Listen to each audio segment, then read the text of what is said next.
नमस्कार, आपण पाहत आहे भांडा फोड न्यूज. एका दमात भ्रष्टाचारी कोमात. सोशल मीडिया, कर्जबाजारी, गुन्हेगारी, सट्टेबाजी, चोरी, मटका, जुगार, दारू, सावकारशाही, न्यायाच्या प्रतीक्षेत प्रशासन. भांडाफोड न्यूज. एका दमात भ्रष्टाचारी कोमात. पाणी नसताना 50 पदार्थांचा उपयोग काय? टेंबू योजनेवर माजी सैनिक ज्योतिराम आप्पा जाधवांचा संताप, उपोषणाचा इशारा. तासगाव तालुक्यातील टेंबू योजनेच्या पाणी वाटपावरून वाद चिघळला आहे. माजी सैनिक आणि शेतकरी नेते ज्योतिराम आप्पा जाधव यांनी अधिकाऱ्यांवर गंभीर आरोप करत संताप व्यक्त केला आहे. पिकं पाण्याअभावी मरत असताना पाणी देण्याचा उपयोग काय, असा सवाल करत त्यांनी उपोषणाचा इशाराही दिला आहे. तासगाव तालुक्यातील टेंबू योजनेच्या पाणी वाटपावरून शेतकऱ्यांमध्ये नाराजी वाढत आहे.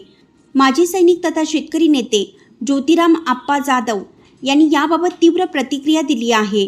जाधव यांच्या म्हणण्यानुसार बस्तवडे, खुजगाव आणि वाघापूर या गावांना रब्बी हंगामात पाईपलाईन लिकेजमुळे पाणी मिळालं नाही.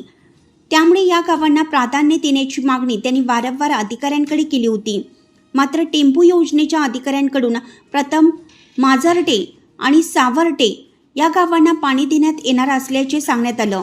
यामुळे जाधव यांनी संतप्त प्रतिक्रिया देत जे आधीच तृप्त आहेत त्यांनाच पुन्हा पाणी देणं म्हणजे अन्याय असा आरोप केला. पीक पाण्याअभावी सुकल्यानंतर पाणी देऊन काय उपयोग? मनुष्य मेल्यावर रक्षा विसर्जनाला 50 पदार्थ देण्यासारखी ही परिस्थिती आहे असा टोला त्यांनी लगावला. दरम्यान 1 एप्रिलपर्यंत संबंधित गावांना पाणी न दिल्यास 2 एप्रिल रोजी सकाळी 11 वाजल्यापासून पुनती पंप हाऊसजवळ आरफळ केनॉलमध्ये उतरून आमरण उपोषण करण्याचा इशारा ज्योतिराम आप्पा जाधव यांनी दिला आहे. या इशाऱ्यामुळे प्रशासनासमोर नवे आव्हान उभे राहिलं असून शेतकऱ्यांच्या पाणी प्रश्नाकडे आता प्रशासन कसे लक्ष देणार हे पाहणं महत्त्वाचं ठरणार आहे.